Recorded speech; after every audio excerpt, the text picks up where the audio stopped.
Welcome to Around the Weird. Here's your host, the museum curator of the strange and unusual, Mr. Nothing. Thank you, mysterious voice, and welcome back to Around the Weird, a booktube channel where I talk about all the unusual and out of the ordinary literature that I have found in my travels. Today it is Poetry Thursday, a wonderful day to talk about some of the poetry that has interested me and might even interest you.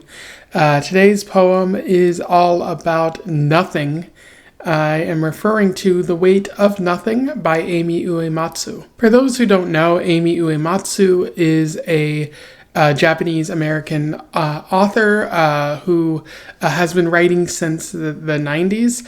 Her work is often focusing on nature, but she does talk about activism and the Japanese identity in her poems as well. And she's won a number of awards for her work. But what's interesting is that her career of writing is actually a sort of second career that she's had, as she's also engaged in quite a bit of activism in regards to Asian Americans in the United States and advocating for equal treatment and whatnot, which is partially probably related to the fact that her grandparents were in the Japanese internment during World War II. They were put into the internment camps because of their identity, even though they might have been in America for quite some time. So that's unfortunate, but it does kind of guide her work, even though she herself was not in an internment camp. I'm really interested in what I found with her work, including the poem that I'm talking about today. So without further ado, let's talk about The Weight of Nothing. I will read it, do a little bit of analysis, and then we will move on from there. The Weight of Nothing. 1. Everybody loves the disappearing coin, a bird pulled from an empty hat, the comfort of trusting a magician's hands when we know we'll get something from what he takes away. 2. The student's assignment: concentrate on nothing for 15 minutes a day. She tries to empty her head, but can't figure out how.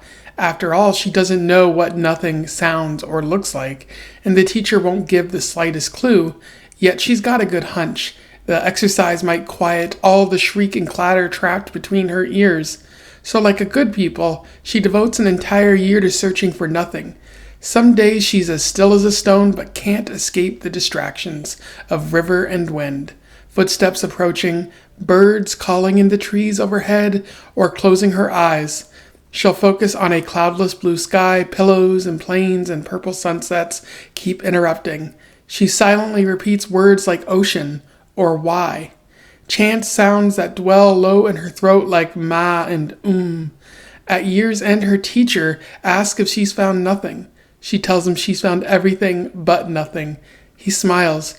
You're closer than you think. Now try for 20 minutes. 3.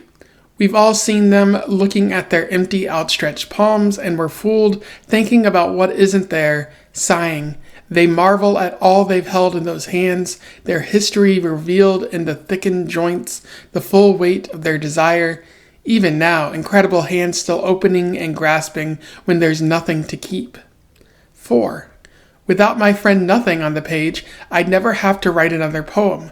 But Nothing waits here, waving me on, inviting me to rap and rant, pray, sing, testify what is, was, could, and always will be. I greet all that's coming, contained as sheer breath in the word, born to crave and engrave the emptiness that nothing can't stop giving. So that was The Weight of Nothing. In terms of analysis, there's a fair bit worth talking about with this poem.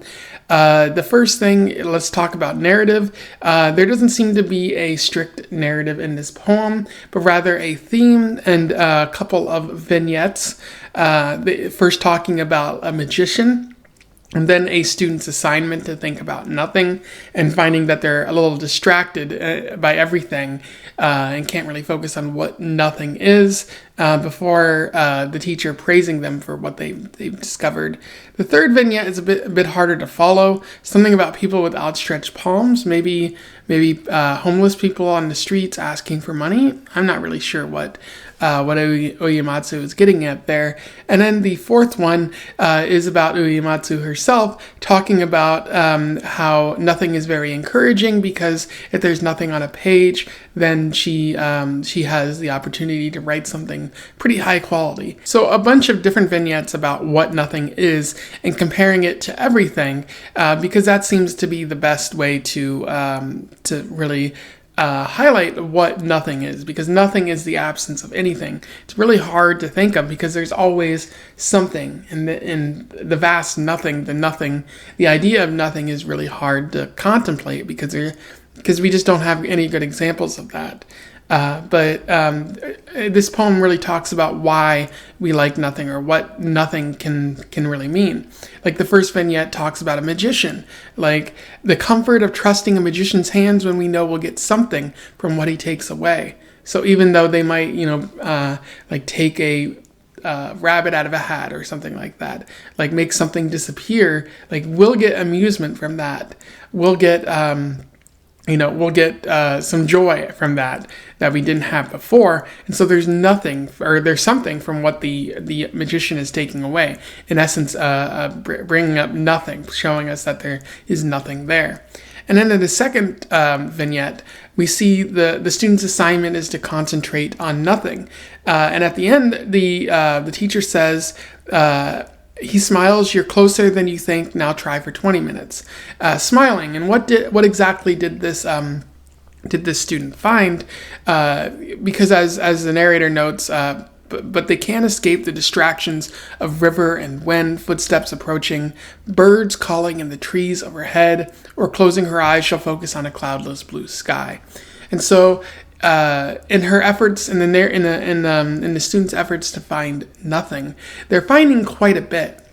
And I think what that's getting at is how, the people's initial concern is they want to get rid of the shrieking clatter in their ears, but by focusing on nothing, by focusing on not thinking about anything, but maybe nature or something like that.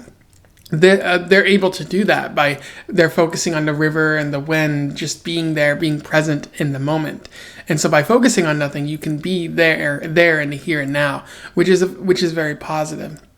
And then the final verse, it's pretty easy to see what Amy is getting at there, but they say, without nothing on a page, I'd never have anything to write. Nothing waits here, waving me on, inviting me to rap and rant and whatnot. I really like that, because